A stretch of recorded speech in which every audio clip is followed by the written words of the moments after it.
السلام عليكم الإخوة المنخرطين والمنخرطات ديال الصندوق الوطني للضمان الاجتماعي.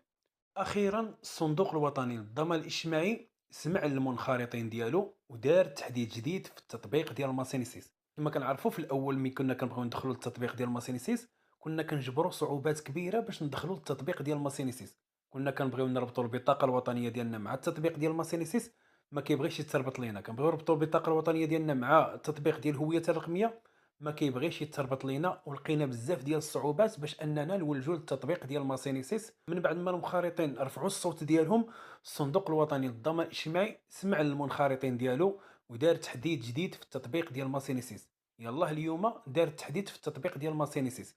الناس اللي كانت كتستافد من التطبيق القديم يعني النسخه القديمه، حاولوا انكم تمسحوا النسخه القديمه وتيليشارجيو النسخه الجديده. كذلك ديك التطبيقات الاخرين ديال كلون ابليكاسيون وديك التطبيقات الاخرى، حاولوا انكم تمسحوا كل شيء وتيليشارجيو التطبيق ديال ماسينيسيس الجديد. هذا هو التطبيق الجديد ديال ساينيسيس، بحله جديده وبميزه جديده اللي غتخليكم انكم تدخلوا للتطبيق بلا ديك ان اف سي، بلا هويه رقميه. يعني غتدخلوا بواحد الطريقه سلسه وغتستافدوا من التطبيق ديال ماسينيسيس. في هذا الفيديو ان شاء الله غنعطيكم الطريقه الصحيحه كيفاش تدخل للتطبيق ديال ماسينيسيس بهذه الميزه الجديده. اول حاجه غنحتاجوا التطبيق ديال ماسينيسيس جديد. من بعد ما درنا التحديث جديد، هذا هو التطبيق ديال ماسينيسيس، نضغطوا عليه باش يدخلنا للواجهه الجديده. ننتظروا شويه على ما يدخل معنا. هذه هي الواجهه ديال التطبيق ديال ماسينيسيس الجديد. هنا كيعطيونا جوج ديال الاختيارات، اما غندخلوا عن طريق الميزه القديمه ديال الهويه الرقميه، واللي غالبا ما كتبغيش تربط مع ديك التطبيق ديال الهويه الرقميه، يعني نساو هذه الميزه هذه. غتشوفوا الميزه الثانيه ديال تسجيل الدخول عبر رقم التحقق. هذه هي الميزه الجديده اللي الحمد لله تقدروا تدخلوا بواحد الطريقه سلسه وسهله وبكل سهوله بلا ما غتلقاو واحد الصعوبه في الدخول ديال التطبيق ديال ماسينيسيس. يعني نساو عليكم ديك ان اف سي هويه الرقميه، اللي بغى يدخل بديك هويه رقميه يدخل ليها. اما الناس اللي ما عندهمش ديك ان اف سي وبغاو يدخلوا للتطبيق يدخلوا بهذه الميزه الجديده اللي الحمد لله انا جربتها وخدمات بواحد الطريقه سلسه. نضغطوا على تسجيل الدخول عبر رقم التحقق.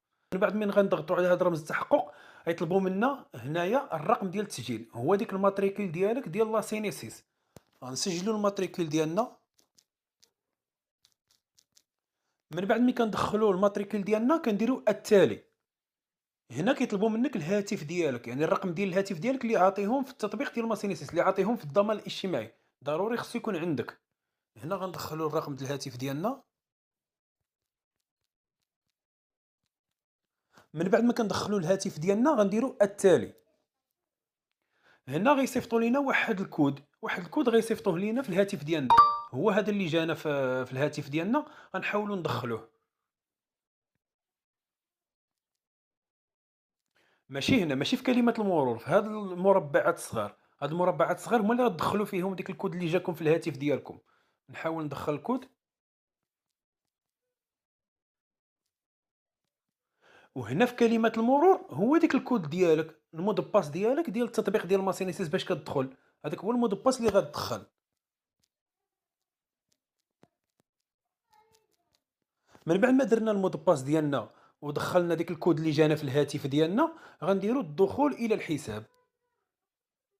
وهنا غيدخلونا للتطبيق ديال ماسينيسيس ديالنا بكل سهوله. يعني هاد الطريقه هذه كتعتبر مزيانه بالنسبه للناس اللي ما عندهمش ان اف سي والهويه الرقميه. يقدروا دابا يدخلوا بواحد الطريقه سهله، يكون عندهم غير الهاتف ديالهم، يعني الرقم ديال الهاتف ديالهم، ويكون عندهم الماتريكل ديالهم والمود باس ديالهم، وغيدخلوا بواحد الطريقه سهله اللي يقدروا يستافدوا من المعلومات ديالهم الشخصيه. اللي بغى يضيف شي طفل ديالو يضيفو، اللي بغى يبدل الحساب البنكي ديالو يبدلو. يعني الناس هنا غتستافد، المنخرطين غيستافدوا من بزاف ديال الميزات من التطبيق ديال ماسينيسيس بكل سهوله. يعني هذه هي الطريقه الصحيحه باش تدخل للتطبيق ديال ماسينيسيس عن طريق هذه الميزه الجديده ديال رمز التحقق.